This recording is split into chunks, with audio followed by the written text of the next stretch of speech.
Greetings, everyone. This is Ellison Carter. I'm presenting a short video on well-being and indoor environments, where my intention is to provide a very brief perspective on well-being as it has emerged in literature on indoor and/or built environments. And this only reflects what I've learned to date in the last several years, informed by my work and others.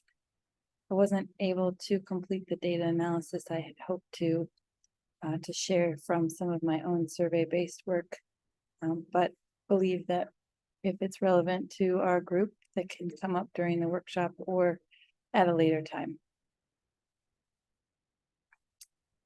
In the peer-reviewed literature, there is certainly a much larger, more comprehensive set of papers on well-being, broadly speaking, but I've tried to highlight just in the last several years a few key papers that have explicitly tried to address well-being as it relates to indoor or built environments.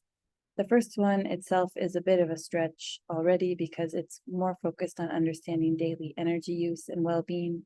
However, because most of our daily energy use occurs through our homes, there is some overlap topically. Really, the next three papers on this timeline, the Uchi et al. 2018 paper, Hoisington et al. 2019, and Altamonte et al. 2020, are the three papers that I've selected to inform this brief video. So Maria Uchi's work in Building Research and Info presented a scoping review on conceptual approaches to well-being in buildings. Then in 2019, Andy Hoisington led a 10 questions paper in Building and Environment concerning the built environment and mental health, informed by a group of co-authors that had been studying microbiomes in the indoor environment. And then in 2020, Altamonte's paper in also Building Environment was framed around 10 questions that concerned the built environment and well-being. So these last two, these 10 question papers, I've pulled out the 10 questions from each of them and put them side by side. So on the left-hand side is the 2019 paper. On the right-hand side is the 2020 paper. And I've highlighted in purple the questions that are explicitly about physical parameters of the built environment or physical parameters of the experience in the built environment, such as ventilation, air pollution, thermal comfort, biological mechanisms, and the microbiome on the left-hand side, and multisensory variability, luminous, thermal, and acoustic environmental support, and air support in buildings. The reason I pull these out is simply to highlight the frame that these authors have on well-being as seen as being impacted by the built environment. And when people think about well-being being impacted by the built environment, if they are indoor air scientists or engineers or building scientists or people who tend to think about the building as a physical structure, then these are the kinds of questions that they ask about how well-being is impacted or influenced by the built environment. You can also see, if you take the time to read through each of these questions, that they also take a turn towards the future, thinking about how buildings, how a research agenda on buildings and the indoor environment influence well-being should be approached moving forward.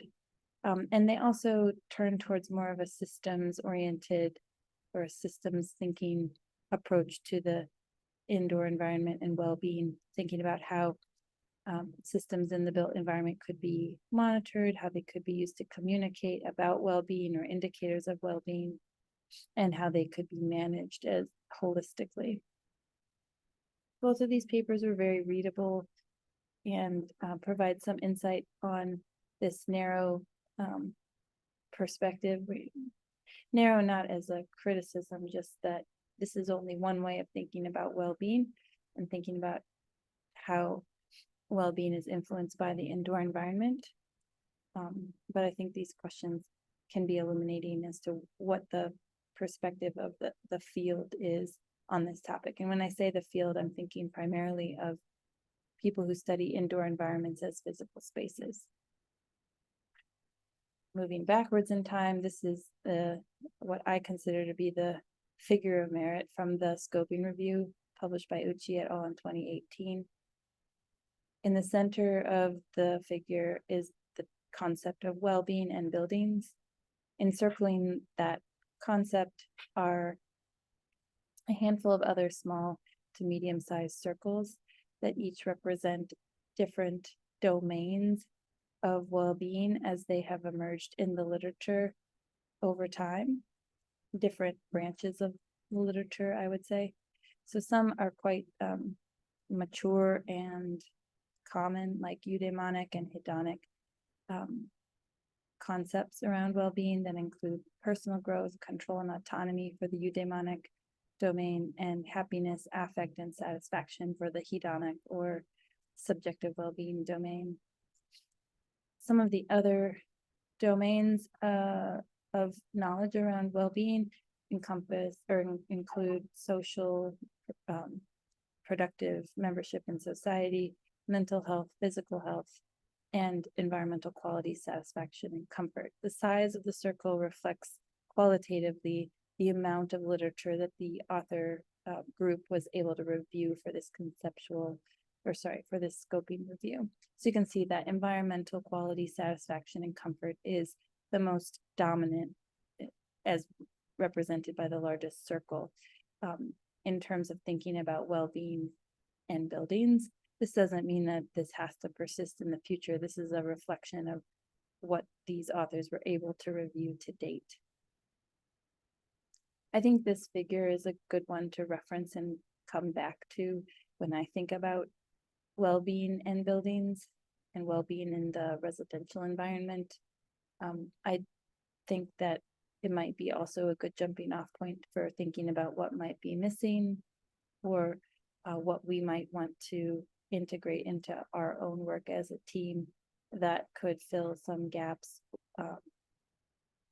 that are evident by their absence on this figure, or evident by the absence of understanding how these different domains of well-being relate to one another in the context of indoor environments. I believe that's all that I had planned to go through, and I will look forward to the conversation that we will have on Monday and Tuesday.